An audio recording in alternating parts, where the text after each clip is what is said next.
नमस्ते बच्चों, MJC learning में आप सबका स्वागत है। आज हम कोक जाया नामक कहानी का अध्ययन करेंगे, जिसके मूल लेखक श्याम दरिहरे जी तथा अनुवादक वैद्यनाथ झा जी हैं। इसके पहले वाले वीडियो में हमने कहानी का अध्ययन करना शुरू किए थे, जिसमें हमने पढ़ा था कि जब रघुनाथ झा को पता चला कि मौसी की मृत्यु हो गई तो वह अवाक रह गया। उसके मुंह से कोई शब्द नहीं निकला। फिर वह वृद्धा आश्रम में जाने के लिए गाड़ी में बैठा तो उसे मौसी से पहली बार कैसे मिला था तथा मौसी के जीवन के अनेक घटनाओं को सोचने लगा। यह सोचकर कि मौसी का पति एक प्रतिभाशाली आईएएस अधिकारी थे, उनकी विधवा आज इस तरह से वृद्धा आश्रम में निराश्रित पड़ी हुई हैं, सोचकर बहुत दुख हुआ। इससे ज्यादा दुख बेटे के द्वारा किया गया विश्वासघात पर हुआ। अब आगे का अनुच्छेद देखिए। बहुत देर तक हम दोनों रोते रहे। फिर मौसी ने ही साहस किया और मुझे भी चुप कराया। उसके बाद मौसी ने पहली बार सारी घटना मुझे विस्तार पूर्वक बतलाई। रघुनाथ चौधरी जब मौसी से मिलने गए तो दोनों एक दूसरे को देखकर बहुत देर तक रोते रहे। बाद में मौसी ने हिम्मत करके खुद चुप हुई और मुझे भी चुप कराई। इसके बाद मौसी ने पूरी दुर्घटनाओं को एक एक करके विस्तार से बताई। आगे की लाइन देखो। मैं किसी से नहीं मिली। तुम्हारा मौसेरा भाई का अर्थ होता है मौसी का बेटा, दिलीप मिलने और माफी मांगने पहुंचा था, परंतु मैं उसे ही नहीं। अब मेरा शव ही इस गेट के बाहर जाएगा। मौसी बताई कि वह किसी से नहीं मिली।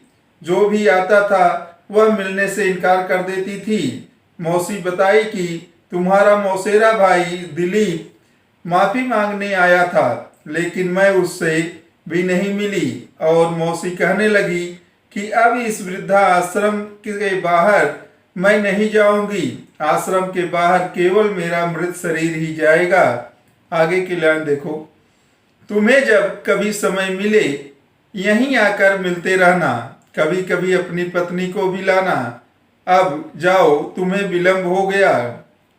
गाड़ी में बैठते ही रघुनाथ अतीत में पहुंच गया। तुम्हें अर्थात मौसी रघुनाथ को कहती है, तुम्हें जब भी समय मिले और तुम मुझसे मिलना चाहो तो आ जाना। मैं तुमसे मिलती रहूंगी। कभी कभी अपनी पत्नी को भी ले आना, उससे मिलकर अच्छा लगेगा। अब तुम जाओ, बहुत देर हो गई है। गाड़ी में बैठते ही रघुनाथ बीते हुए समय के बारे में सोचने लगा। अगला अनुच्छेद देखो। मेरी माँ मिलकर 2 बहनें थी।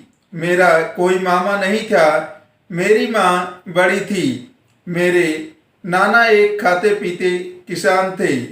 उन्होंने अपनी दोनों बेटियों का विवाह कॉलेज में पढ़ते 2 विद्यार्थियों से ही कुछ साल के अंतराल पर किया। यहाँ पर रघुनाथ पुराने समय में खो गया था। वह अपना पुराना समय याद करने लगा। वह बता रहा है कि मेरी माँ मौसी को मिलाकर 2 बहनें थी। उनके कोई सगा भाई नहीं था। मेरी माँ बड़ी थी। मेरे नाना खाते पीते किसान अर्थात सामान्य किसान थे। न तो बहुत ज्यादा धनी थे, न बहुत ज्यादा गरीब थे। नाना ने अपने दोनों बेटियों का विवाह कॉलेज में पढ़ते हुए विद्यार्थियों से कुछ समय के अंतर पर कर दिए। यहाँ कहने का अर्थ है कि कम उम्र में ही शादी कर दिए। आगे की लाइनें देखो। मेरे पिताजी बीए करने के बाद अपने गांव में खेती बाड़ी संभालने लगे थे।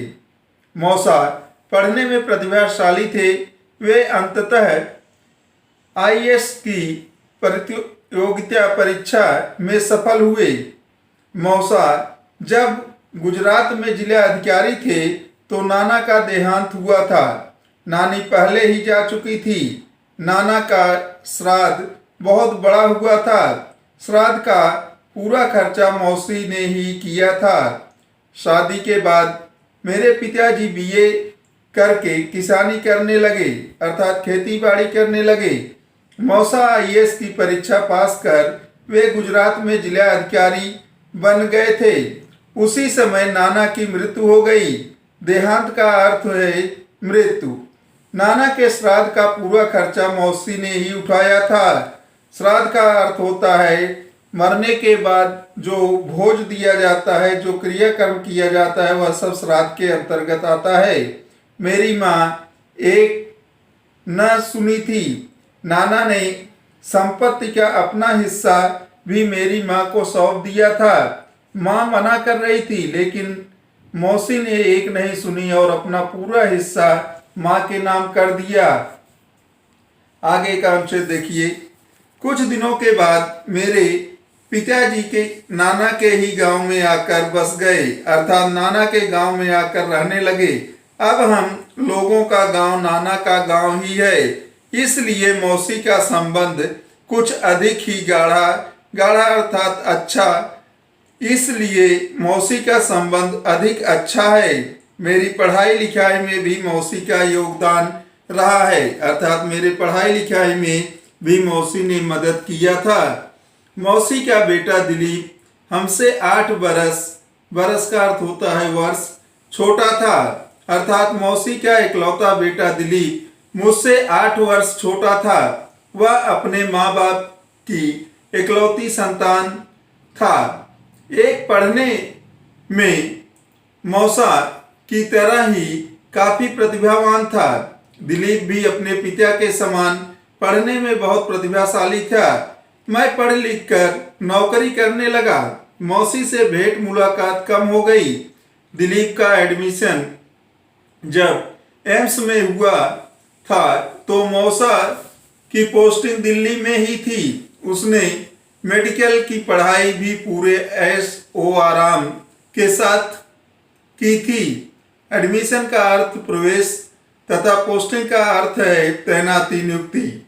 मैं नौकरी करने लगा, जिसके कारण मौसी से मुलाकात कम होने लगी। दिलीप का प्रवेश एम्स मेडिकल कॉलेज में हुआ और उसने वहां बहुत ही आराम तथा मौज के साथ पढ़ाई किया, क्योंकि मौसा भी दिल्ली में ही अपनी नियुक्ति करा लिए थे। आगे की पढ़ाई के लिए लंदन चला गया। एक बार जो वह लंदन गया तो वहीं का होकर रह गया। जब वह लंदन गया तो वहीं पूरी तरह रच बस गया। अब उसे इंडिया आना ही नहीं था, ऐसा लगने लगा। जब तक विवाह नहीं हुआ था तब तक तो आना जाना प्रायः लगा रहता था। विवाह के बाद उसकी व्यस्तता बढ़ती गई तो आना जाना भी कम हो गया। मौसी भी कभी कभी लंदन आती जाती रहती थी। शादी के पहले तो आना जाना रहता था। विवाह के बाद में व्यस्तता रहने के कारण बहुत कम आता था। मौसी कभी कभी उससे मिलने लंदन चली जाती थी। आगे का अनुच्छेद देखिए। मौसी जब कभी अपनी ससुराल आती थी तो नैहर भी अवश्य आती थी। एक बार गांव में अकाल पड़ा था। वह अकाल दूसरे वर्ष भी दोहराया गया। पूरे इलाके में हाहाकार मचा था। मौसी उन लोगों की हालत देखकर द्रवित हो गई। द्रवित होने का अर्थ होता है करुणा से भर जाना, हृदय पसीजना। हाहाकार का अर्थ होता है घबराहट में शोर मचाना। अकाल का अर्थ होता है सूखा पड़ना। एक घटना बताते हुए रघुनाथ चौधरी बताते हैं कि एक बार मौसी के मायके में सूखा पड़ा था और यह सूखा 2 साल लगातार था, जिसके कारण लोगों को खाने को भी दिक्कतें होने लगी। पूरे क्षेत्र के लोग घबरा कर चिल्लाने लगे। मौसी को उनकी दशा देखकर उनके ऊपर दया आई। उनका हृदय करुणा से भर गई। आगे की पंक्तियां देखो। उसने अपनी ससुराल से सारा जमा अन्न मंगवा कर और बाजार से भी आवश्यकता अनुसार क्रय करवाया। क्रय का अर्थ होता है खरीदना। तीसरे दिन से भंडारा शुरू हो गया। मौसी अपने गांव की ही नहीं बल्कि पूरे इलाके की आदर्श बेटी बन गई थी। उन्होंने अपनी ससुराल से सारा इकट्ठा किया अनाज मंगवा ली और बाजार से खरीद कर तीसरे दिन से भंडारा शुरू करवा दी। सभी को बिना पैसे के खाना मिलने लगा। सभी बड़े खुश हुए। मौसी का नाम एक आदर्श बेटी के रूप में केवल अपने गांव में ही नहीं बल्कि उस पूरे क्षेत्र में हो गया। आगे की पंक्तियां देखो। मैं बर्लिन में ही था कि यहाँ बहुत कुछ घट गया। जीवन के सभी समीकरण उलट पुलट गए। मौसा अचानक हृदय गति रुक जाने के कारण चल बसे। मौसी का जीवन एकाएक ठहर सा गया। मौसा का अंतिम संस्कार दिलीप के आने के बाद संपन्न हुआ था। मौसा का श्राद्ध उनके गांव में जाकर संपन्न किया गया। रघुनाथ चौधरी कहते हैं कि मैं बर्लिन में था, तभी यहाँ पर बहुत कुछ उलटफेर हो गया। सब कुछ खराब हो गया। मौसा को हार्ट अटैक में मृत्यु हो गई। चल बसना का अर्थ होता है कि मृत्यु हो जाना। मौसी का जीवन एकदम से रुक गया। वह बहुत दुखी थी। मौसा का अंतिम संस्कार दिलीप के आने के बाद हुआ। मौसा श्राद्ध उनके गांव में किया गया। आगे का अनुच्छेद देखिए। वे लोग जब गांव से वापस आए तो दिलीप का रंग ढंग बदला हुआ था। वह पहले मौसा की पेंशन मौसी के नाम से ट्रांसफर करवाने और लंदन ले जाने के लिए वीजा बनवाने के काम में लग गया। उसी के बहाने उसने मौसी से कई कागजातों पर हस्ताक्षर करवा लिए। मौसी उसके कहे अनुसार बिना देखे सुने हस्ताक्षर करती रही। उसे भला अपने ही बेटे पर संदेश करने का कोई कारण भी तो नहीं था। जब गांव आए तो दिलीप का स्वभाव पूरा बदल चुका था। उसने पहले मौसा का पेंशन मौसी के नाम पर करवाने तथा मौसी को लंदन ले जाने के लिए वीजा बनवाने के नाम पर मौसी से कई कागजों पर हस्ताक्षर सिग्नेचर करवा लिया। मौसी बिना देखे हस्ताक्षर करती रही। अपने सगे इकलौते बेटे पर वे शंका क्यों करती? उनको अपने बेटे पर विश्वास था। आगे की पंक्तियां देखो। जब तक वह कुछ समझ पाती उसका जमीन मकान सब हाथ से निकल चुका था। दिलीप ने धोखे से उस मकान का सौदा 8 करोड़ रुपए में कर दिया था। मौसी को जब इसका पता चला तो उसने एक बार विरोध तो किया, परंतु दिलीप ने यह कहकर चुप करा दिया, जब तुम भी मेरे साथ लंदन में ही रहोगी तो यहाँ इतनी बड़ी संपत्ति रखने का कोई औचित्य नहीं है। औचित्य का अर्थ है यहाँ पर आवश्यकता। औचित्य का अर्थ है यहाँ पर आवश्यकता। जब तक मौसी यह समझ पाती कि दिलीप सब कुछ बेच रहा है, तब तक सब कुछ मौसी के पास से जा चुका था। मौसी का मकान 8 करोड़ में बेच दिया। मौसी मकान बेचने का जब विरोध किया तो दिलीप ने उन्हें समझाया कि जब आप मेरे साथ लंदन में रहोगी तो इतना महंगा घर यहाँ पर रखने का कोई आवश्यकता नहीं है, क्योंकि उसका देखभाल करने वाला भी यहाँ पर कोई नहीं होगा। अगला अनुच्छेद देखिए। दिलीप ने लंदन यात्रा से पूर्व घर की लिखा पढ़ी समाप्त कर ली। घर की सारी संपत्ति औने पौने दामों में बेच डाली। मौसी अपनी सारी गृहस्थी नीलाम होते देखती रही। उसकी आंखों से आंसू पोंछने का समय किसी के पास नहीं था। दिलीप लंदन जाने के पहले घर जिसे बेचा था उसके नाम रजिस्ट्रेशन करा दिया।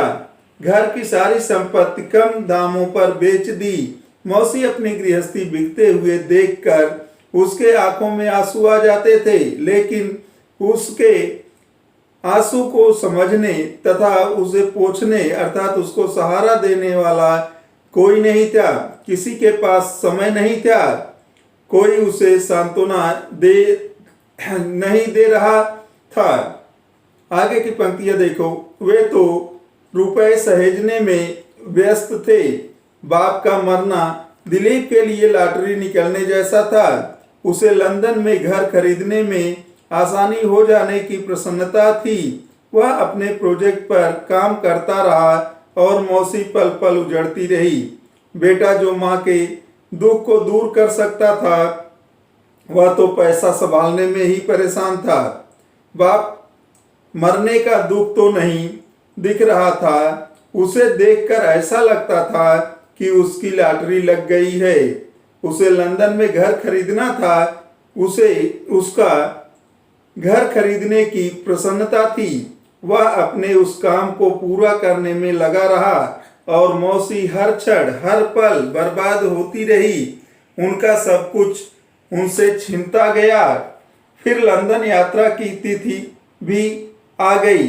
सभी लोग दो टैक्सियों में एयरपोर्ट पहुंचे। अंदर जाने के बाद मौसी को एक कुर्सी पर बिठाते हुए दिलीप ने कहा, तुम यहीं बैठो, हम लोग लगेज जांच और बोर्डिंग करा कर आते हैं। इमिग्रेशन के साथ सब साथ हो जाएंगे। फिर इसी बीच लंदन जाने का दिन आ गया। दो टैक्सियों में सब लोग एयरपोर्ट पहुंचे। अंदर जाने के बाद मौसी को एक कुर्सी पर बिठाकर मौसी से दिलीप ने बताया, आप यहीं बैठिए, हम सामान चेक करा कर आते हैं, फिर हम सब एक साथ इमिग्रेशन के लिए जाएंगे।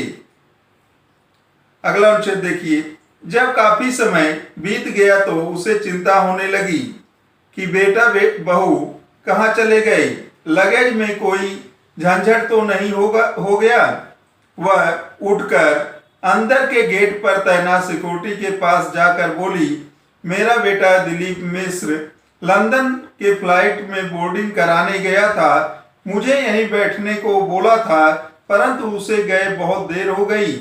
वह कहाँ है, इसका पता कैसे चलेगा। मौसी को बैठे जब ज्यादा समय हो गया तो बेटे बहू की चिंता होने लगी कि कहाँ चले गए। वह सोचने लगी कि लगेज सामान का परीक्षण कराने में कोई परेशानी तो नहीं हुई। मौसी गेट पर सुरक्षा बल सिक्योरिटी के पास जाकर कहने लगी कि मेरा बेटा लंदन के फ्लाइट में बोर्डिंग कराने गया था, लेकिन बहुत देर हो गई, वह अभी तक आया नहीं। वह कहाँ है, इसका पता कैसे चलेगा। आपका टिकट कहाँ है, सिक्योरिटी ने पूछा। मेरा भी टिकट उसी के पास है। आपकी फ्लाइट कौन सी है, ब्रिटिश एयरवेज। ठीक है, आप बैठिए, मैं पता लगाकर आता हूँ। कहकर वह अफसर बोर्डिंग काउंटर की ओर बढ़ गया। मौसी फिर उसी कुर्सी पर आकर बैठ गई। थोड़ी देर के बाद सिपाही आकर मौसी से बोला, मैडम आपको हमारे सिक्योरिटी इंचार्ज अफसर ने ऑफिस में आकर बैठने को बुलाया है। ऐसा क्यों? मौसी ने आश्चर्य से कहा। मुझे पता नहीं है, सिपाही बोला। मौसी कुर्सी पर बैठी थी। थोड़ी देर बाद सिपाही आकर मौसी से बोला, आपको हमारे सिक्योरिटी अफसर ने अपने ऑफिस में बैठने के लिए बुलाया है। मौसी ने आश्चर्य से प्रश्न किया, ऐसा क्यों? सिपाही ने उत्तर दिया, मुझे नहीं पता। आगे की पंक्तियां देखो। मौसी का मन किसी अनहोनी आशंका से आकुला उठा। वह विदा होने लगी तो उस सिपाही ने पूछा, आपका लगेज कौन सा है? मौसी का मन व्याकुल हो गया। उनके मन में शंका हुई कि कहीं कोई अनहोनी तो नहीं हो गई। वह जाने लगी तो सिपाही ने पूछा, आपका लगेज कौन सा है? अब मौसी की नजर पहली बार बगल में दूसरी ओर घुमा कर रखी एक ट्राली की ओर गई। उस पर मात्र उनका सामान इस प्रकार रखा था ताकि उसकी नजर सहज रूप से उस पर नहीं पड़े। वह सिपाही ट्राली चलाते हुए मौसी के साथ चल पड़ा। यहाँ यह बताना जरूरी है कि दिलीप ने मौसी का सामान ट्राली पर रखकर चला गया था ताकि मौसी को आसानी से न दिखे और मौसी को उसके साजिश का पता तुरंत न चले। उसने ट्राली पर सामान रखकर दूसरी तरफ घुमा कर रख दिया था जिससे मौसी न देख सके। अब सिपाही ट्राली तथा मौसी के साथ ऑफिसर की ओर चल पड़ा। आगे की कहानी अगले भाग में अध्ययन करेंगे। धन्यवाद।